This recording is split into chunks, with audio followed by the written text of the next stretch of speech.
Brian Brown, l'une des icônes du cinéma australien avec plus de 4 décennies de dévouement aux arts, a toujours été connu du public comme un homme fort, charmant et privé. Avec ses cheveux blancs argentés, son sourire chaleureux et sa voix grave et captivante, il a conquis le public avec des rôles mémorables dans Breaker Morant, 1980, The Thornbirds, 1983 et Cocktail, 1988. Mais lors d'un après-midi tranquille dans sa ferme familiale, dans la campagne de la Nouvelle-Galles du Sud, le 31 mars 2025, Brian Brown, à 77 ans, a finalement rompu son silence. Devant un groupe de journalistes très soudés, il a admis une douloureuse vérité sur son mariage de 42 ans avec Rachel Ward, une vérité qu'il avait gardée cachée pendant des années.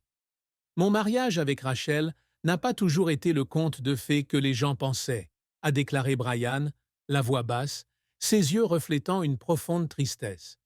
Nous nous aimions, nous avons construit une famille merveilleuse avec 3 enfants, mais il y avait des fissures que je n'ai jamais voulu admettre, pas au public, mais même à moi-même. La douloureuse vérité n'était pas la trahison ou le divorce, mais les années qu'il avait passées avec Rachel dans une distance émotionnelle, de longs silences qu'aucun d'eux ne savait comment combler. Brian a révélé qu'il y avait eu un moment où il avait craint que leur amour ne s'estompe, et que cette peur était l'une des plus profondes tristesses qu'il ait jamais vécues. Le mariage de Brian et Rachel a commencé avec une étincelle féroce sur le tournage de The Thornbirds en 1982. Rachel, une belle et talentueuse actrice britannique, a complètement changé Brian, qui autrefois ne croyait pas au mariage. Ils se sont mariés le 16 avril 1983 et ont 3 enfants, Rosie, Mathilda et Joe. Mais après plus de 4 décennies ensemble, Brian admet que les défis de la vie, des pressions professionnelles, des séparations liées au travail, aux différences de personnalité, les ont parfois amenés au bord de la rupture.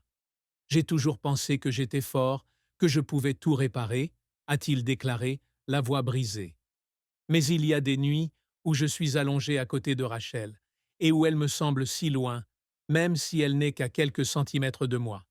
C'est une douleur indescriptible. Cet aveu n'est pas seulement une confession sur son mariage, mais aussi une fenêtre sur les recoins sombres de la vie de Brian Brown, ses plus grandes tristesses, les défis auxquels il a été confronté et les profonds sentiments de culpabilité qu'il a portés avec lui pendant de nombreuses années. La plus grande tristesse dans la vie de Brian Brown n'était pas seulement liée à son mariage avec Rachel Ward, mais provenait également des pertes profondes subies dans son enfance et du sentiment d'impuissance face à des choses qu'il ne pouvait pas contrôler. Brian est né à Panania, une banlieue du sud-ouest de Sydney, dans une famille ouvrière. Son père, John Jack Brown, était vendeur et sa mère, Molly Brown, travaillait comme pianiste puis comme femme de ménage pour subvenir aux besoins de la famille. Mais la vie de famille de Brian s'est effondrée alors qu'il était très jeune.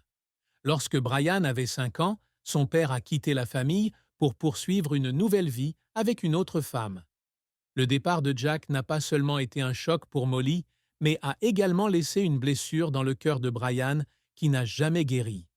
Je me souviens d'être resté sur le pas de la porte et d'avoir regardé mon père s'éloigner sans se retourner, a déclaré un jour Brian dans un rare moment d'ouverture avec sa fille Mathilda. Je ne comprends pas pourquoi, mais je sais que cela a tout changé. Molly, une femme forte mais blessée, doit élever Brian et sa jeune sœur, Christine, seule dans la pauvreté. Elle a travaillé sans relâche, mais l'absence de son père a laissé à Brian le sentiment d'être abandonné à l'âge adulte, une tristesse qu'il a portée avec lui tout au long de sa vie. Cette tristesse s'est aggravée lorsque Molly est décédée en 1985, 2 ans seulement après le mariage de Brian avec Rachel. Molly a été victime d'un accident vasculaire cérébral soudain et Brian, au sommet de sa carrière, après le succès de The Thornbirds, n'a pas eu le temps de dire au revoir à sa mère.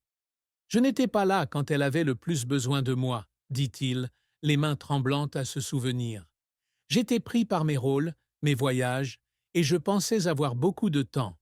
Mais ma mère est décédée et j'ai réalisé que j'avais raté l'occasion de lui dire que je l'aimais.